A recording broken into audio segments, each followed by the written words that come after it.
Deixa eu só.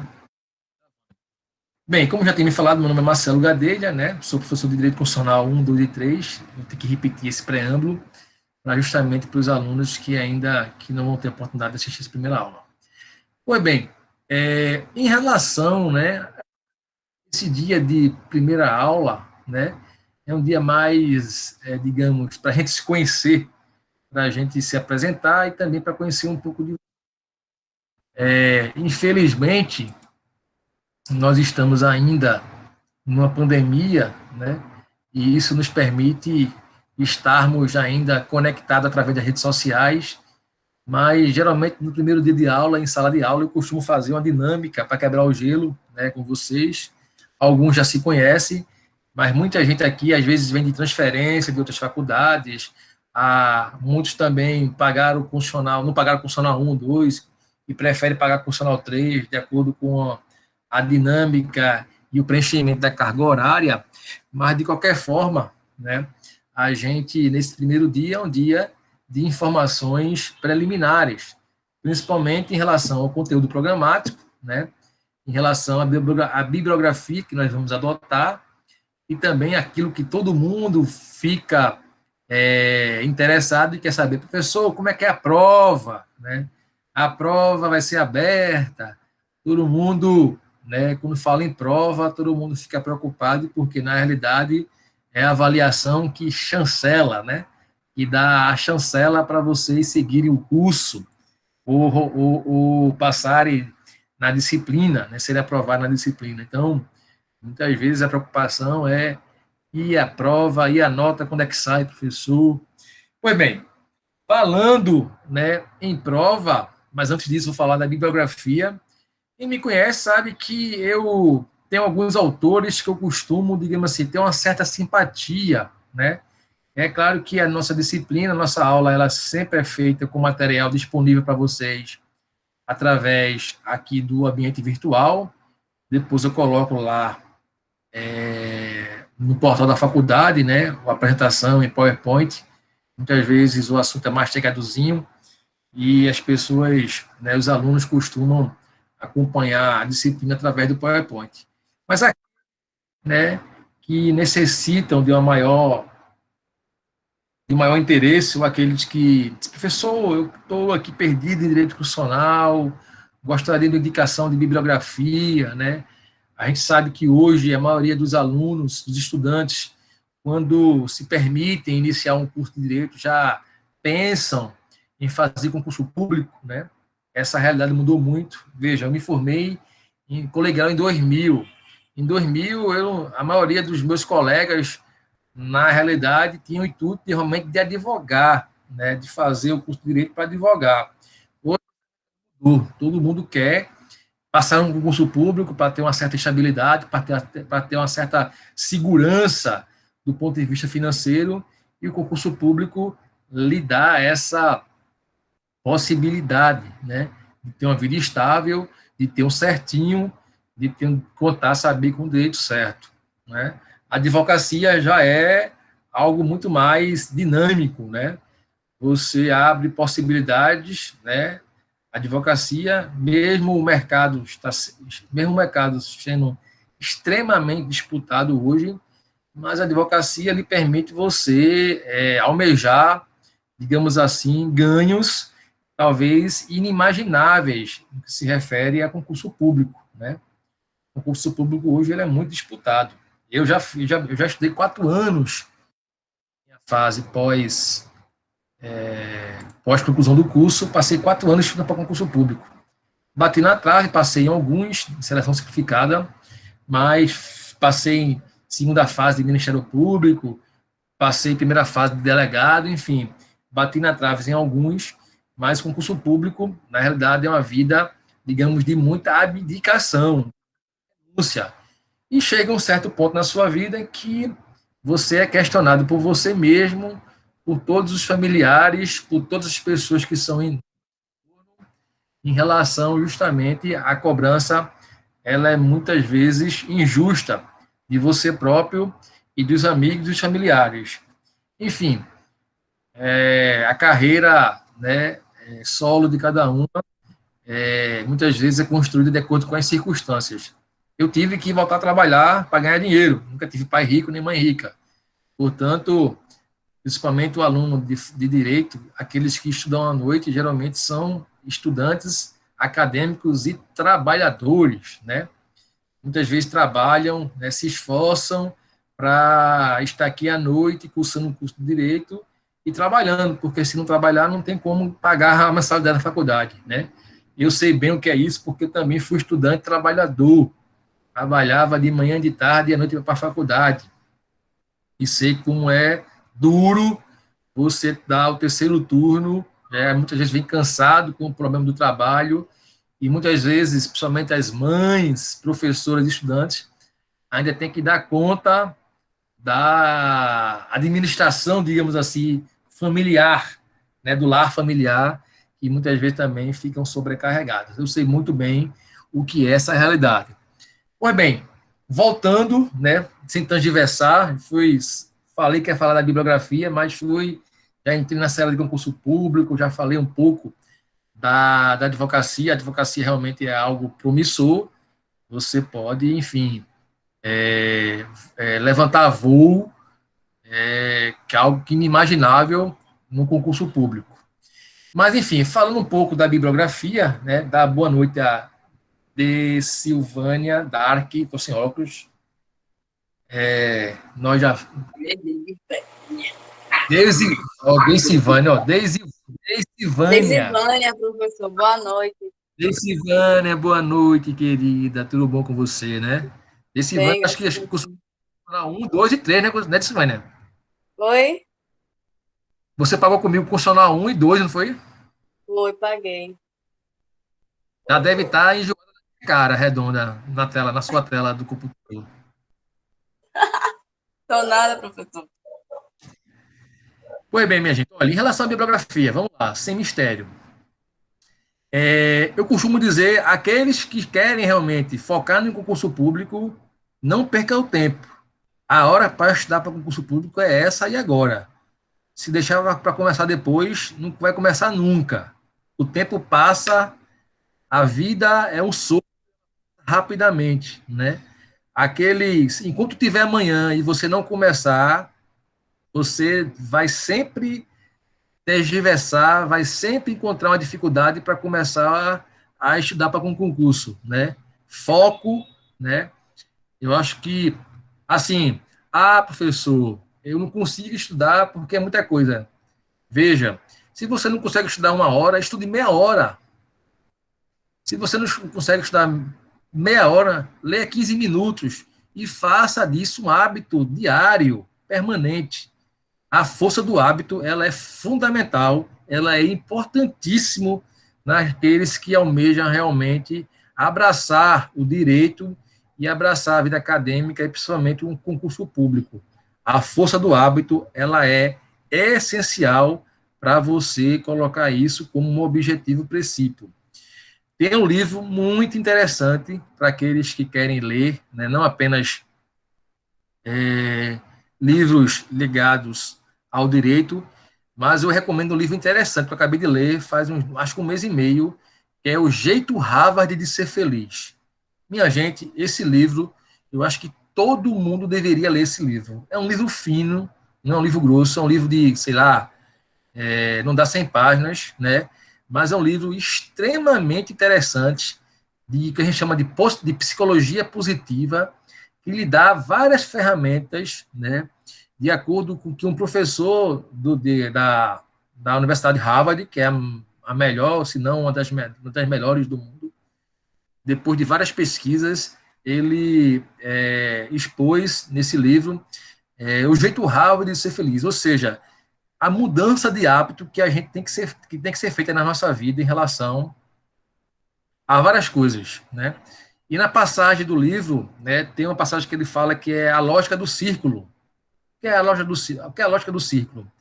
Aquilo que está muitas vezes equidistante, né, na sua seara, no seu entorno, você pode, né, fazer isso dentro de um círculo, ou seja, se eu não posso dar 10 passos, eu posso pelo menos dar um passo, o primeiro passo, e faça desse primeiro passo um hábito diário e permanente. Ou seja, se você não consegue estudar 1 hora, 2 horas, eu mesmo, no meu auge, de quando eu estava para concurso público, eu estava 8, 9 horas por dia, né? E confesso a vocês que eu não comecei a estudar 8 horas por dia.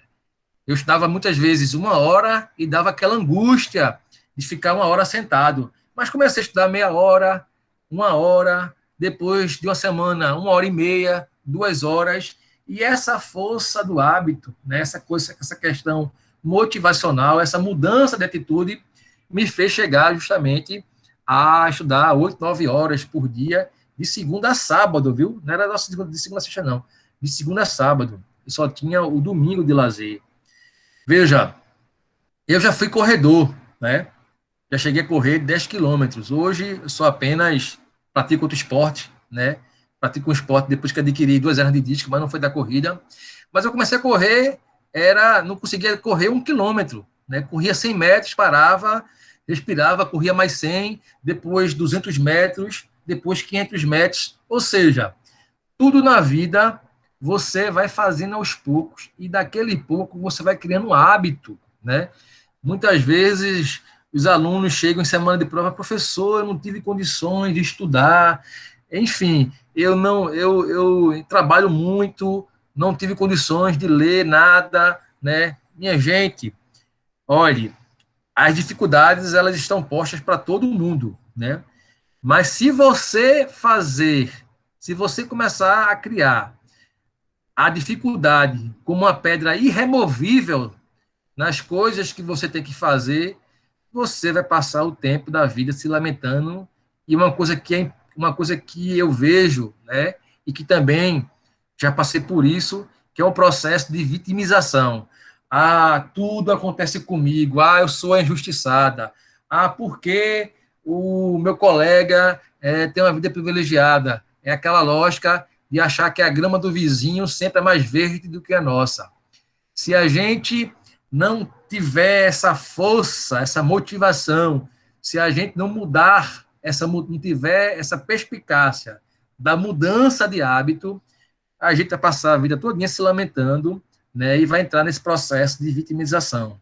Por isso eu digo a vocês, é importante ter essa compreensão, né, e muitas vezes as dificuldades elas são colocadas na nossa vida para a gente realmente superar essas dificuldades, para a gente aprender com essas dificuldades, para a gente crescer de forma humana enquanto pessoa nas dificuldades. Eu sei que tem algumas dificuldades que muitas vezes são insuplantáveis, né? E isso é uma verdade. A vida não é fácil para muita gente, somente nessa crise que nós estamos vivenciando no mundo hoje, num mundo extremamente global e cruel em relação às adversidades socioeconômicas. Mas nós precisamos, na realidade, ter a compreensão que é importante, né, não baixar a cabeça, não baixar a guarda, que é importante a gente perseverar. Vejam, vocês estão aqui perseverando, não é verdade? Estão aqui no terceiro, no quarto período, né? Há 2 anos atrás, muitos de vocês não estavam nem aqui, nem pensando em fazer um curso de direito, não é verdade? Então, portanto, a vida é feita de desafios, né? E eu digo a vocês, o estudante de direito, ele nunca vai deixar de estudar. O operador do direito é um estudo permanente e constante, porque o mundo, ele é dinâmico, né? Nada é estático.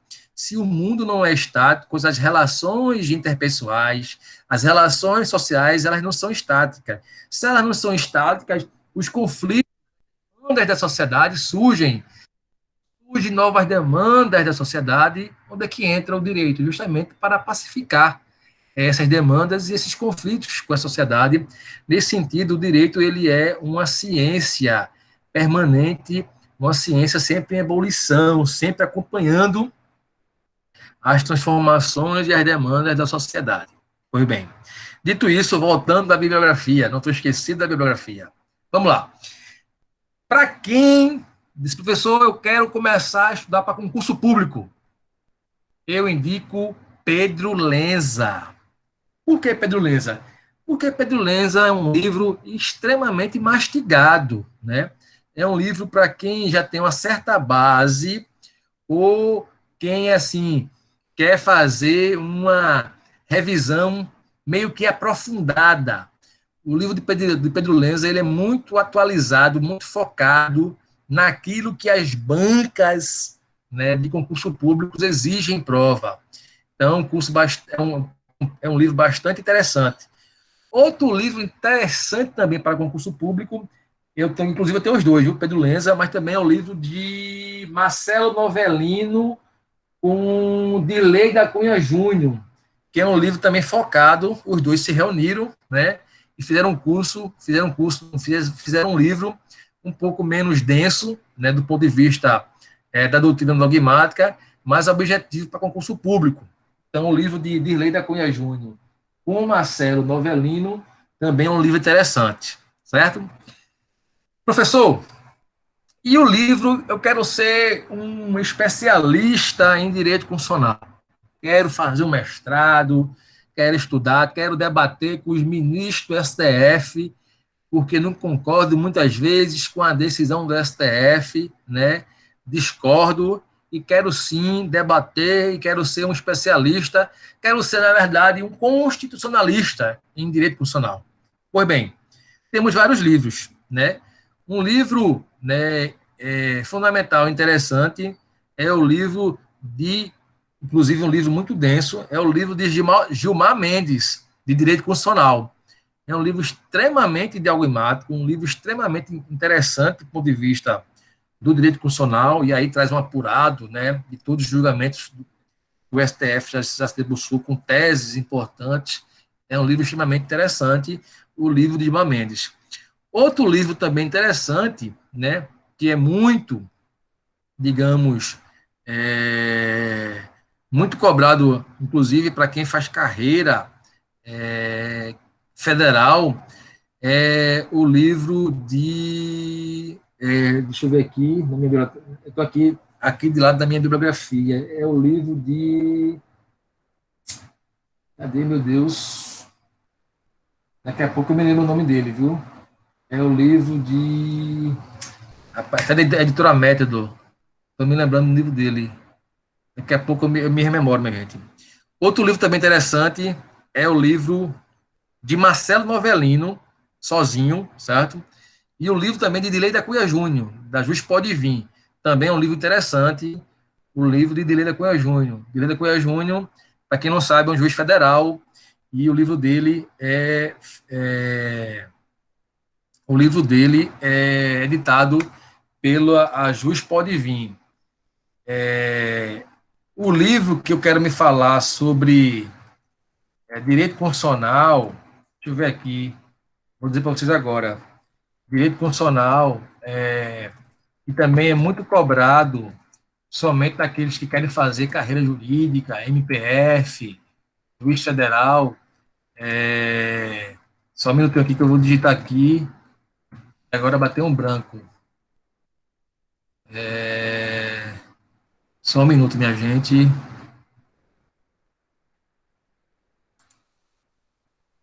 Cadê?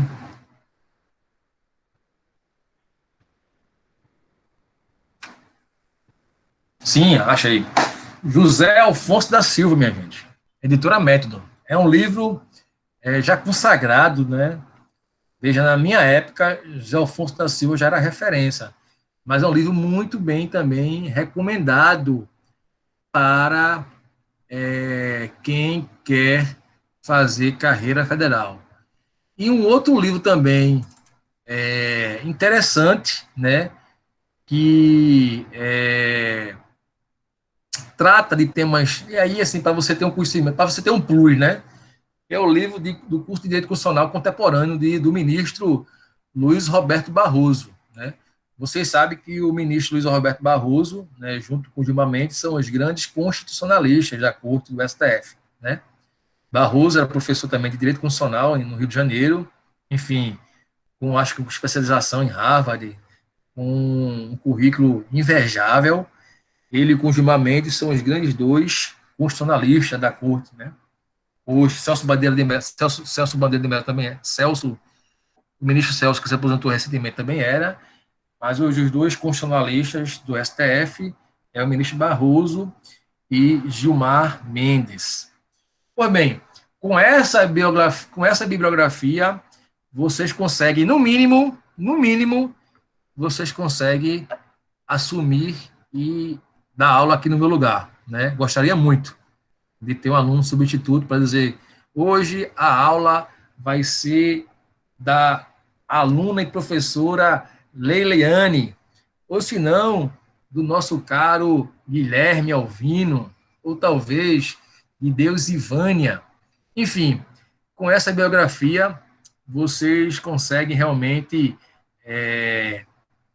não fazer inveja a ninguém e, com certeza, fazer uma sustentação oral no STF inquestionável. Imaginem vocês com aquela toga preta, na abertura do plenário do STF, fazendo uma sustentação oral, né, na Corte Suprema Federal, falando, acho que é sobre o princípio da reserva do possível. Imagine, princípio da reserva do possível. Vocês já ouviram falar sobre isso? Não. Alguém já ouviu falar do princípio da reserva do possível? Não? Pois eu já ouvi falar e nunca mais vou me esquecer do princípio da reserva do possível, porque foi justamente esse princípio da reserva do possível que me tirou de uma prova da segunda fase do Ministério Público de Pernambuco. Eu tinha feito um curso preparatório e quando terminou a prova, eu disse, meu Deus, princípio da reserva do possível, eu já vi isso, mas na prova não veio de forma nenhuma o conteúdo para eu discorrer, e era a questão mais importante, valia 6 pontos, que era a dissertação, para você discorrer sobre o princípio da reserva do possível. Pois bem, saí de lá cabisbaixo, lógico, né? Não passei na prova da segunda fase. As pessoas costumam só falar do sucesso, mas é importante também o insucesso na nossa vida, porque a gente aprende e veja, eu aprendi. Nunca mais eu esqueci do princípio da reserva do possível. E nunca mais eu esquecerei. E vocês não vão esquecer, porque nessa aula vocês vão ter o testemunho que o professor Marcelo Gadelha levou pau na segunda fase do concurso do Ministério Público porque não soube discorrer sobre o princípio da reserva do possível. Vocês também nunca mais vão esquecer disso. Mas vejam, princípio da reserva do possível, minha gente, é aquilo o que está possível da administração pública fazer, aquilo que está ao seu alcance, né? Por exemplo, nós temos que vacinar contra a Covid, não é verdade? O poder público tem que vacinar contra a Covid. Não vou falar sobre Covid, vamos mudar de assunto. Pois bem, nós temos que, por exemplo, o poder público tem que, inevitavelmente, abrir 5 postos de saúde, porque tem 5 comunidades desassistidas, sem atendimento do médico da saúde da família. Mas, na realidade, o orçamento da prefeitura só é possível abrir 3. A prefeitura só tem orçamento, né, para abrir 3, porque além de construir 3 postos de saúde, tem um impacto financeiro na folha, que é contratar médico, enfermeiro, que é contratar auxiliar de enfermagem, que é contratar dentista, coordenador. Então, isso dá impacto na folha, né? Vocês sabem que a folha de gestão pública, ela tem um limite prudencial, né? A lei de responsabilidade fiscal, você não pode avançar no limite prudencial. Então, há limites, né, em que a gestão pública ela está instada e ela não consegue suprir. Primeiro porque não tem orçamento, não tem financeiro e muitas vezes tem um impacto na folha. Então, o princípio da reserva do possível é justamente aquilo que está ao alcance naquele momento, naquela realidade, de o poder público realizar, do poder público fazer. É aquilo, né, muitas vezes, que, por mais que tenha uma do Ministério Público, por mais que tenha uma ação popular, por mais que tenha um TAC, um termo de ajuste de conduta com o Ministério Público, muitas vezes o gestor ele está impedido pelas amarras, né, do direito administrativo daquilo que ele não consegue fazer. Então, o princípio da reserva possível, né, de forma muito objetiva e em apertada síntese, digamos assim, é isso que eu acabei de falar. É aquilo que está ao alcance do limite do poder público em realizar as suas ações, seja ações do ponto de vista estruturais, com obras, seja do ponto de vista de ações de políticas positivas ou afirmativas nesse sentido. Então, o princípio da reserva do possível é isso. Então, passando um pouco, falando em relação, né, suprindo um pouco esse trauma que eu carrego comigo, mas que eu superei, na realidade, né, superei esse trauma de não ter passado numa segunda fase do Ministério Público, que é ser promotor de justiça, mas a vida que segue, né? A gente tem que bater a poeira, sacode a poeira, aquela música de Beto Carvalho, né? Levanta, como é que levanta, sacode a poeira e dá a volta por cima. Reconhece a queda, mas não desanime. Levante, sacode a poeira e dê a volta por cima. E estamos aqui hoje, dando a volta por cima, porque a volta por cima, ela permanentemente, ela tem que ser um processo permanente, contínuo, senão a gente desanima, né? A vida é muito cruel e se a gente entrar nesta vida cruel, a gente realmente entra num buraco, a gente desanima. Eu assisti um filme espetacular este final de semana e também recomendo a todos. Chorei feito menino. Eu e minha filha, tenho uma filha de 8 anos, não sei quem chorava mais, eu ou era ela. Ela olhava para mim, eu chorando, e eu olhava para ela, ela chorando. O Milagre da Cela 7. Um filme espetacular. Um filme espetacular, né? Para aqueles machões, aqueles que dizem que não chora, ou aquelas mulheres que são mulheres de fibras, né? Que não choram, de coração duro, são poucas, mas acontece na vida. O filme é espetacular, é uma lição de vida, né? Não vou contar o desfecho da história, mas quem já assistiu, né, sabe daquilo que eu estou falando. O filme é lindo, né? Primeiro, o ator, ele é uma pessoa com deficiência mental, e é pai de uma criança, de uma menina, e a trama começa justamente porque ele é acusado de matar uma menina que o filme se dá na Turquia, né? Ei, professor, o senhor disse que não ia contar, né, professor? Agora está contando, né, professor? Não, tô contando. Me Tô, ajude, professor. Tá dando spoiler. Eu tô já assisti contando esse filme. só. Tô contando só a parte, digamos, fazendo um make-off, narrando um make-off do filme. Não vou contar o final do filme. E o filme é justamente ele é acusado de matar uma criança. E aí começa a trama. A trama é fundamental. Mas vamos lá. Mudando um pouco de assunto, vamos falar agora da nossa prova, né? Aquela prova, a maldita prova, aquela que muitas vezes dá aqueles frio na barriga, dá aquele arrepio, né? Estamos em tempos de pandemia, né? A prova é em casa, a prova pode ser com consulta, a prova muitas vezes, igual tirar pirulito da boca da criança, né?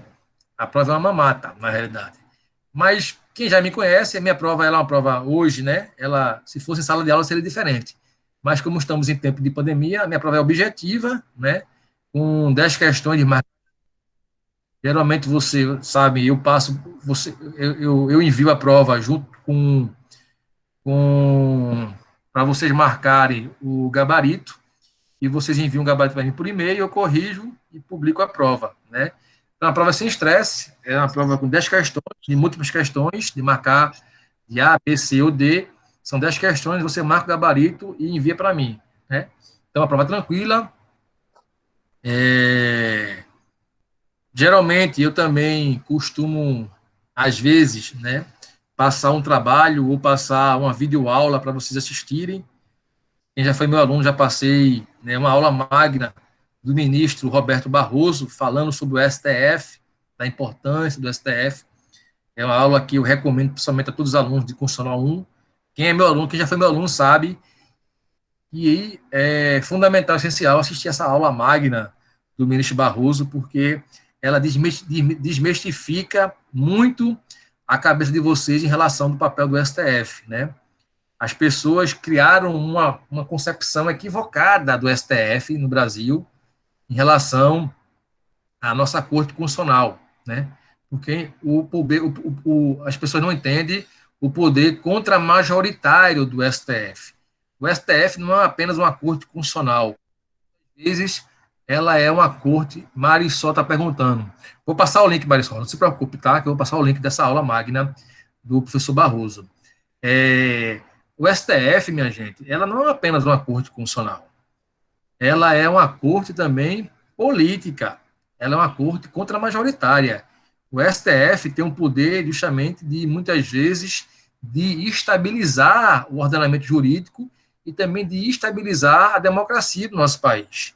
Com polêmicos, com temas conturbados, que muitas vezes criam uma certa cisânia, né, no nosso ordenamento jurídico, e também uma cisânia, né, digamos, uma ebulição social.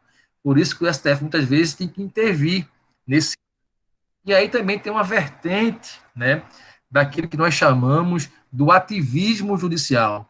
Muitas vezes as pessoas confundem ativismo judicial daquilo que o STF ele é demandado.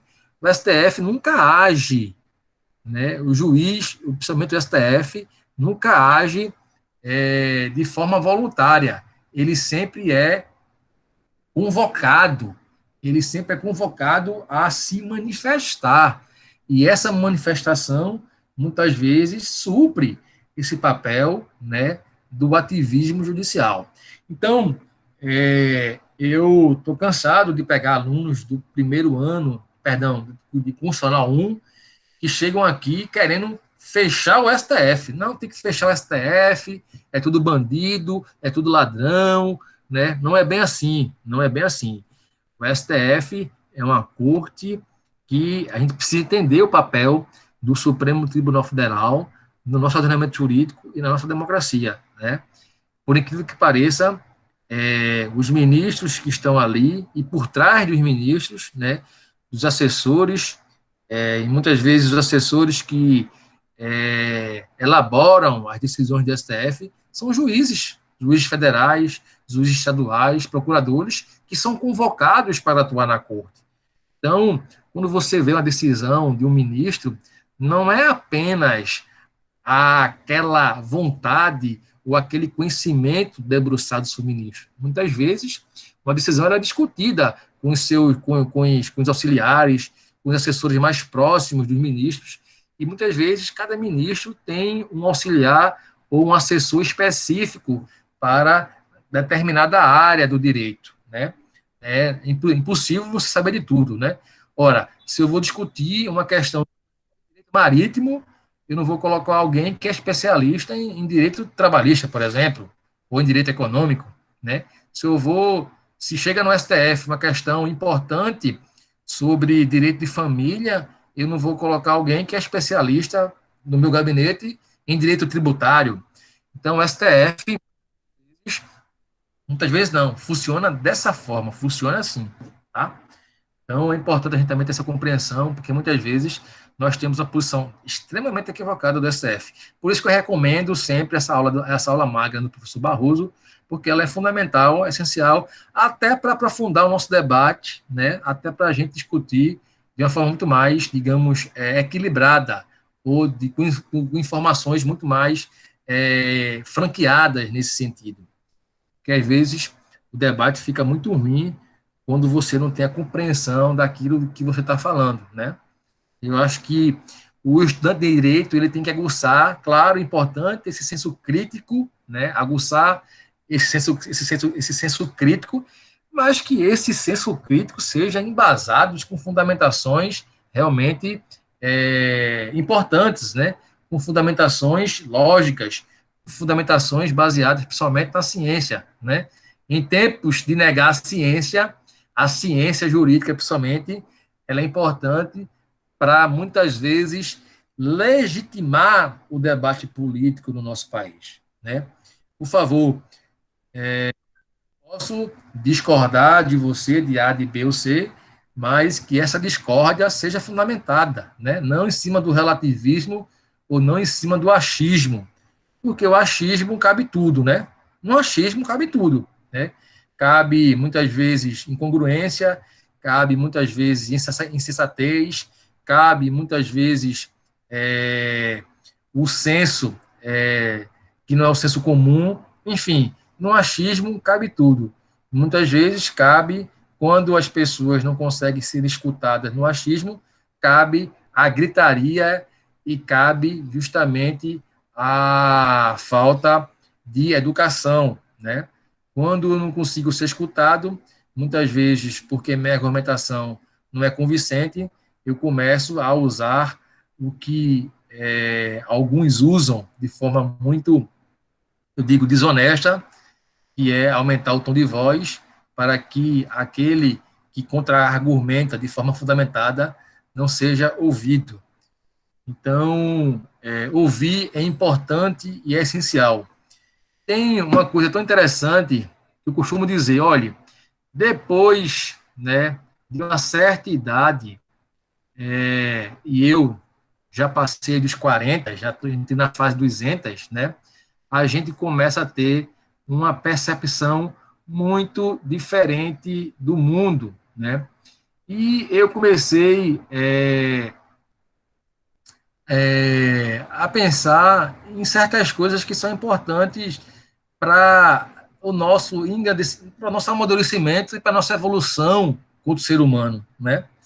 Eu, claro, sou cristão, né, na realidade, mas não sou um cristão fervoroso daqueles que acham que muitas vezes a religião, os dogmas da religião, elas são intransponíveis. Eu exerço o senso crítico por demais. Respeito, tenho uma afeição muito grande pelos espíritas, né? Acredito fielmente que nós estamos num processo de evolução aqui na Terra e que, inevitavelmente, no momento que a gente evolui, com certeza nós vamos para uma outra seara. Então, nesse princípio, né, vocês dão a entender que eu não sou daqueles católicos fervoroso, cristão fervoroso, né? Respeito demais todas as religiões, né? Respeito demais, tenho uma profunda respeito e feição pelo budismo, a filosofia budista, ela é extremamente importante do ponto de vista da evolução humana e espiritual, e tenho um profundo respeito, não fique pasmem, pelos os agnósticos e os ateus. Veja que coisa interessante. A pessoa que é agnóstica, a pessoa que não acredita em nada, né? Eu confesso que eu tenho um profundo respeito por elas, porque eu não consigo entender, em momentos de aflição, de dificuldades, aonde elas vão buscar forças para suplantar suas dificuldades, né? Porque a fé é algo importante na nossa vida, na verdade. Muitas vezes, em momentos de aflição, é a fé que nos conforta, é a fé que nos dá justamente, muitas vezes, aquela força que ela é inimaginável. Por isso que eu costumo colocar a religião, tenho respeito pela religião e pela crença e pela fé das pessoas, né? Acho que é importante a gente se guiar assim. E respeito por demais, tenho uma profunda admiração por aqueles que não acreditam em nada, que não têm fé, que não acreditam num Deus supremo, num Deus soberano, porque essas pessoas realmente devem demonstrar uma grande firmeza, né? Porque levam sua vida sem precisar, digamos, de nenhum tipo de fé ou de nenhum tipo de força suprema para se guiar e para andar sozinho aqui neste mundo chamado de Terra. Por isso que eu tenho uma coisa interessante que eu aprendi, que depois dos meus 40 anos, né, é importante a gente escutar. E aí tem uma máxima de Milor Fernandes, Ele diz o seguinte: com muita sabedoria, estudando muito, pensando muito, procurando compreender tudo e todos, um homem consegue, depois de mais ou menos 40 anos de vida, aprender e ficar calado muitas vezes. Então, hoje, né, por mais que a gente exerça a advocacia, a missão de ser professor, muitas vezes eu prefiro escutar mais do que falar, porque o aprendizado ele é importante em relação a tudo na nossa vida, né? Então, eu levo essa máxima comigo porque ela é de fundamental importância nesse sentido, né? E eu acho que a gente precisa, né, nesse mundo de intolerância que nós estamos vivenciando, né, onde os costumes estão sendo colocados em prova de fogo, eu acho que a tolerância ela é importante e o escutar é muito importante, né? Por mais de resmungar, de tentar ser ouvido a tudo que é custo, o escutar ele é fundamental para a gente vivenciar uma sociedade muito mais tolerante com todos e com todas, nesse sentido. Pois bem, meus amigos e minhas amigas, meus caros acadêmicos de direito, basicamente era isso que eu tinha para falar para vocês hoje, né? Falar um pouco aí do nosso curso de direito, da bibliografia, falar da nossa prova, falar das da vida, né? Importante a gente falar da nossa vida, né? Compartilhar, né, experiência de vida com vocês, vocês que estão aí iniciando, digamos assim, uma jornada, né? Muitas vezes no segundo ano do curso de Direito, né, terceiro e quarto períodos, estão no segundo ano do curso de Direito, num mundo que hoje é um mundo muito diferente daquilo que nós vivenciamos há 5 anos atrás, né? Tem um professor, que é um excelente professor, inclusive da área de Direito, um cientista, político, filósofo social, chama-se Boaventura de Souza Santos, né? Professor, um português, professor da Faculdade de Direito lá de Portugal, em Coimbra. O presente nunca esteve tão próximo do futuro, né? O que ele quer dizer com isso? É que o mundo que nós estamos vivenciando hoje, o presente, ele nunca esteve tão colado com o futuro, ou seja, o que é presente hoje, né, ou o que é o futuro amanhã, daqui a um instante será passado, né? As transformações sociais, aquilo que nós estamos vivenciando hoje, né? E esse processo de Covid veio trazer uma aceleração em tudo, aceleração e transformação nas relações sociais, nas relações jurídicas, nas relações do campo, principalmente do campo do trabalho, né? Por exemplo, vejam, era algo inimaginável antes da Covid de você fazer uma solicitação oral daqui da minha residência, do meu escritório, para fazer uma solicitação oral no STF, no STJ. Antigamente você tinha que fazer, pegar um avião para ir falar com o ministro, ou despachar um processo em Brasília, ou até mesmo pedir uma audiência aqui a um desembargador, um juiz. Hoje está tudo muito mais fácil, né? Infelizmente ou felizmente, a Covid se aproximou muito mais, principalmente no nosso campo do direito, essas relações, né? Audiências que são feitas, processos que correm de forma digital, audiências que são feitas num ambiente virtual. Antigamente, você tinha para fazer uma audiência no interior de Pernambuco, por exemplo, em Salgueiro, em Petrolina, ou pegar um avião, ou pegava um carro 5 horas, acabou isso, né? Na realidade, você faz tudo online. Mas qual foi a consequência em relação ao nosso mundo jurídico? Acabou, minha gente, o advogado correspondente. Não faz mais sentido ter um advogado correspondente, aquele que fazia audiências, né, muitas vezes audiências que eram de empresas de fora, ou audiência de uma empresa que não tinha advogado constituído aqui. Isso acabou. Isso nós estamos falando do início da Covid, na verdade. Isso o quê? Em um ano praticamente, um ano e 2 meses. Isso era algo inimaginável. Vejam, eu estou dando um pequeno exemplo daquilo que a transformação em que o mundo teve nesse processo de aceleração, nós estamos vivenciando, né? Então, a advocacia ela está em profunda mudança.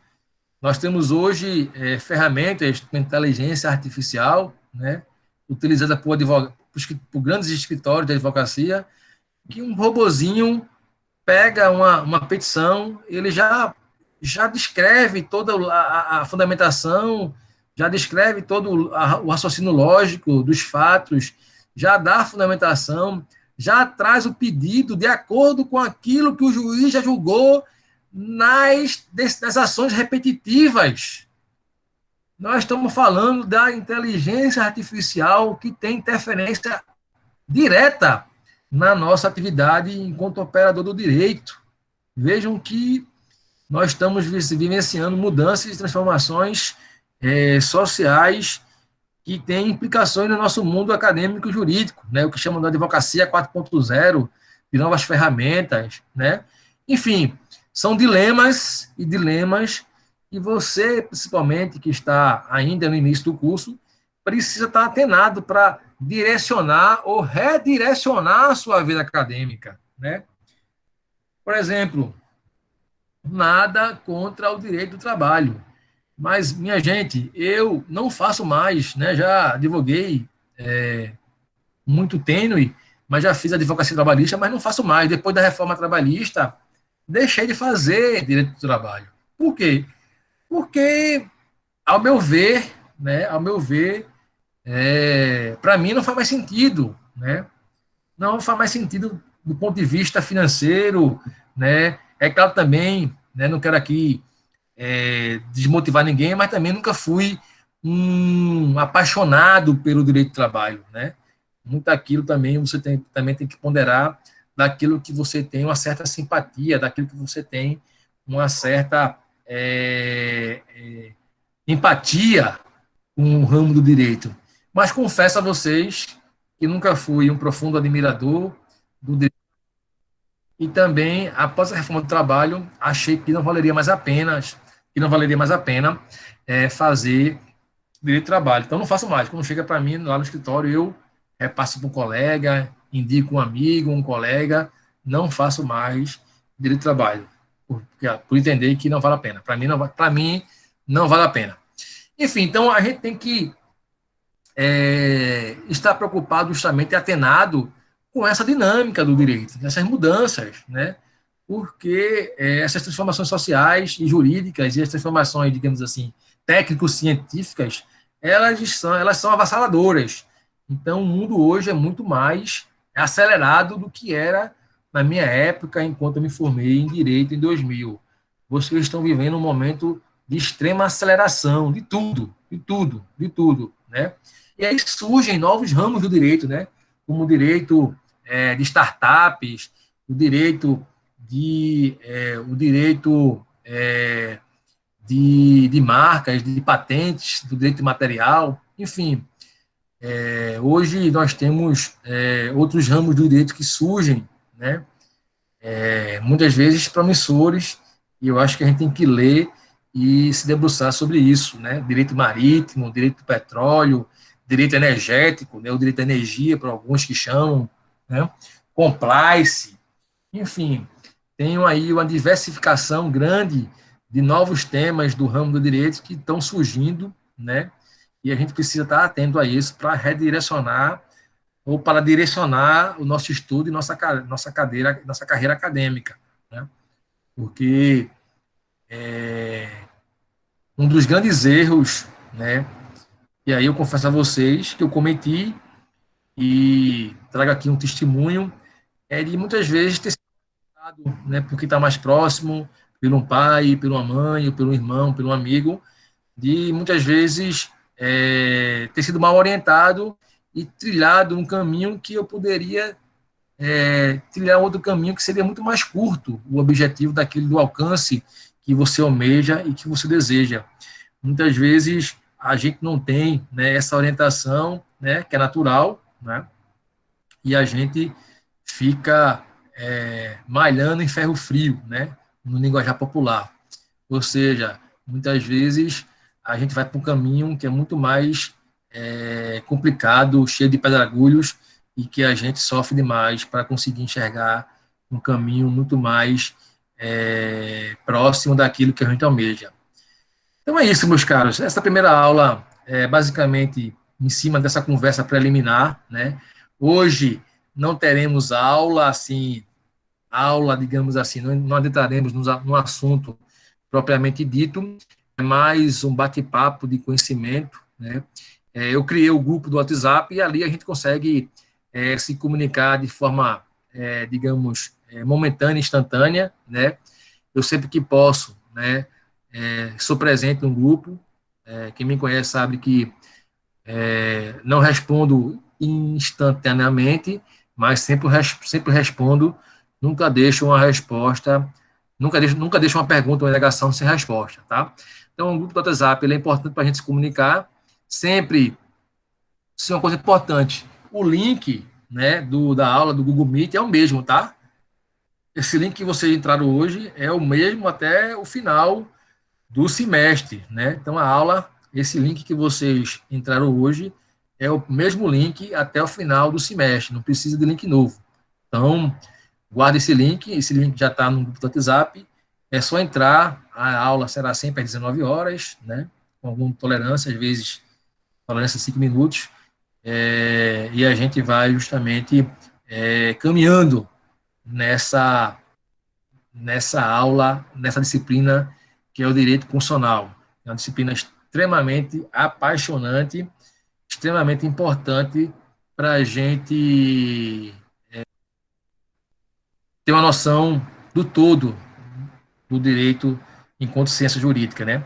Vocês sabem que o direito constitucional, e aí rememorando um pouco a pirâmide de Kelsen, o direito constitucional está em cima do nosso ordenamento jurídico, né? Alguém perguntou se para a semana teremos aula. Teremos sim, viu? Carnaval só para o ano. Aqueles que gostam do carnaval, vamos brincar carnaval com direito constitucional. Quase que não saía.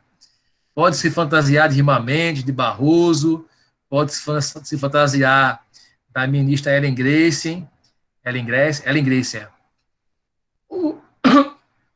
ou da ministra Carme Lúcia, né, com aquela mecha de cabelo que ela tem, assim, meio branco, né, uma senhora, uma dama de extrema elegância. Vamos se fantasiar de ministro do STF, estaremos aqui para a semana, começando o nosso curso de Direito Constitucional, porque, vejam, vocês já cursaram Direito Constitucional 1, 2 e vão cursar Direito Constitucional 3. Quando terminar o semestre, vocês estarão, né, com aval e com a chancela de fazer qualquer debate que envolva o direito constitucional, né, em qualquer tribunal, seja no TRF da Quinta Região, ou em qualquer TRF, até mesmo no STJ, ou, quiçá, no STF, que envolva questões de direito constitucional.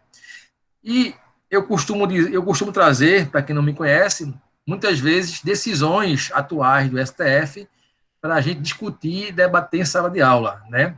Porque eu entendo que aquela aula apenas dogmática, de caracrachá, de apenas trazer aqui os conhecimentos, né, da matéria constitucional, é importante trazer também essa vivência prática do dia a dia, daquilo que é pauta da sociedade e daquilo que o STF está decidindo.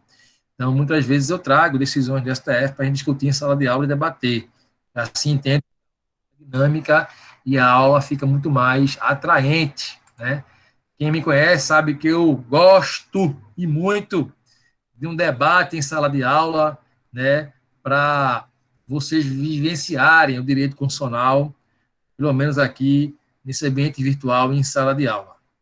Então, meus caros e meus queridos, não sei se alguém tem mais alguma dúvida, mais uma pergunta, a palavra está franqueada para aqueles que almejam ter alguma dúvida. Se não, Carla.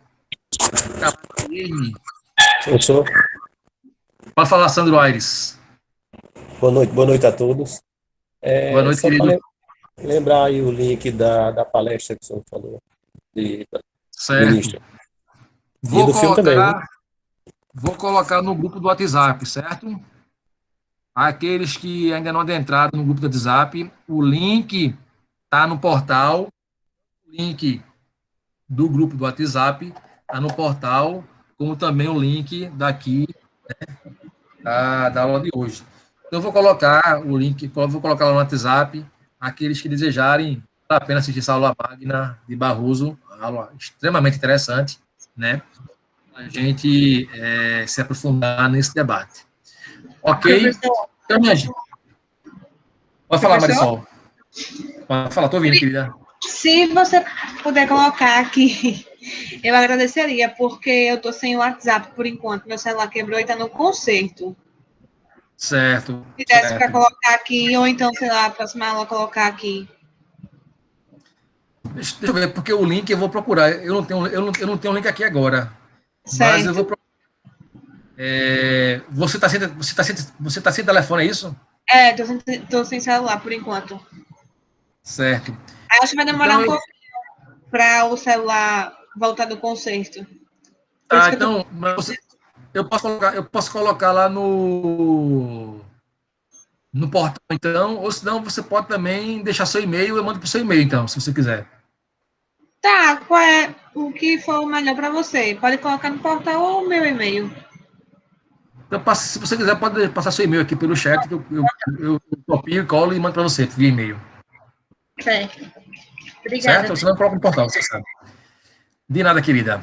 Então, meus queridos e minhas queridas, desejar a vocês aí uma boa noite, uma excelente semana, que a gente possa, né, para a semana estar aqui novamente, e aí sim, começando o curso de Direito Constitucional. Desejar a vocês aí uma boa noite, uma boa semana, e que a gente possa, né, para a semana estar aqui novamente, e que a gente possa se reencontrar, tá bom?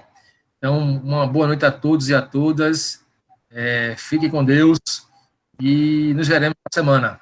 Fraterno, um abraço, e um beijo no coração de todos e todas. Até a próxima semana.